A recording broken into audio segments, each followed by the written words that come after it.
international airport lagu soo dhaweeyay musharax madaxweynaha Soomaaliya Maxamed Sawiraan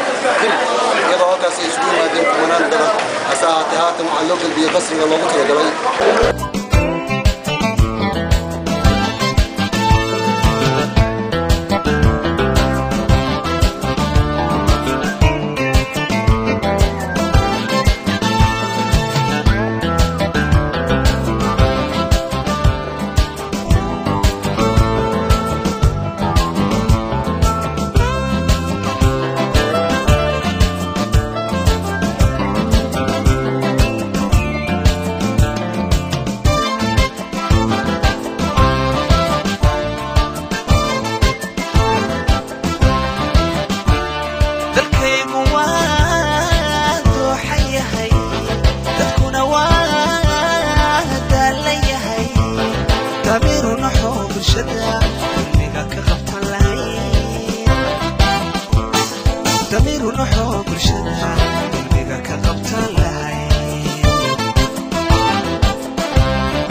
دربي داك جدو كلي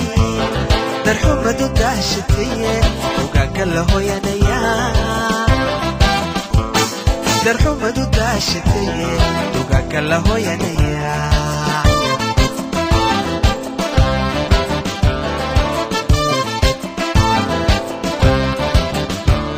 بريق يا دا عرورت daadsan darbiyada gajadu kulay darxumadu daashatay loogu talagalay Abdullah Maxamed Xabdi oo SSC Nairobi Kenya